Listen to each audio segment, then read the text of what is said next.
Hey, Richard. Hey, Kevin. Funny finding you by the toilet. Well, I thought we'd talk about one of the most important seals in the entire house, and that's underneath the toilet, between the toilet bowl and the flange. Something most people probably never see. Absolutely, and it's a seal that's challenged all the time.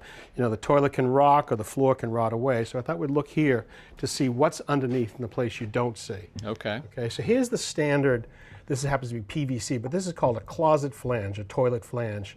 But in an older building, it could be cast iron, it could be stainless steel. It'll always have these two bolts and have a wax seal. And this is actually connected to the plumbing. So it's connected to the plumbing, the pipe itself, the drain pipe, but it's also connected to the building. It has to be really secure, because this is the critical thing. You don't want to trust the pipe, you want to trust the building to hold the torque of that toilet. Okay. So bring that toilet in, I'll just show you.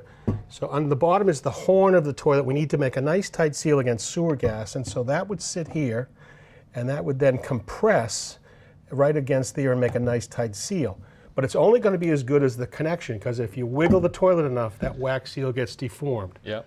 So now, that's perfect, you know, for the typical flange. But now sometimes the floor has been rotted, you'd like to get some new plywood in there, you'd like to raise the grade, or in my own house case, I wanted to get rid of the threshold, so I wanted to add some underlayment, some 3/4 of an inch.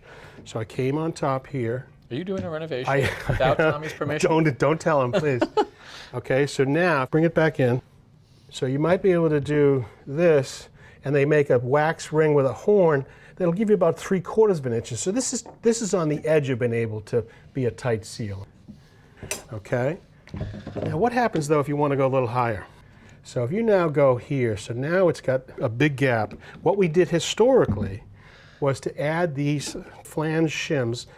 If you're going to put them together, you could actually glue them, because they're not going to be watertight otherwise. And now you could do your build-up. Pick as many as you need. Pick as many as you need, okay? And then you could use a conventional, so go ahead, wax seal. But if you get it tight there. I will point out, Richard, originally your bolts were coming through. Correct. Which allows me to secure it down. Correct. They are no longer coming through. Correct, so there's a limit.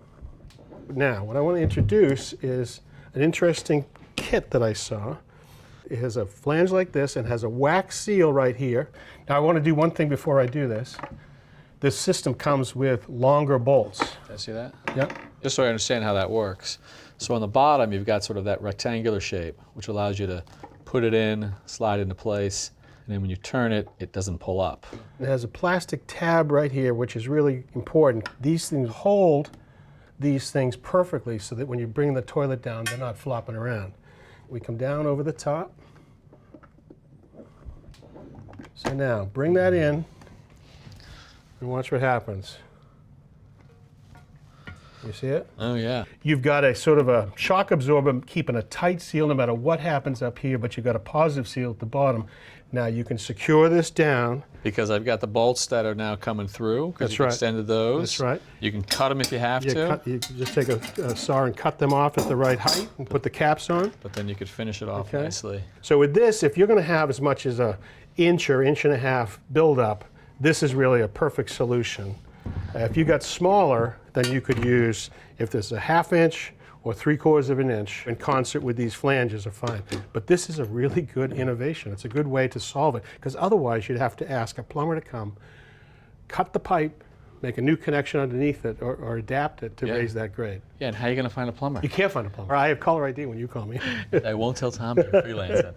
Thank you, Richard. All right. Thanks for watching. This Old House has got a video for just about every home improvement project, so be sure to check out the others. And if you like what you see, click on the subscribe button to make sure that you get our newest videos right in your feed.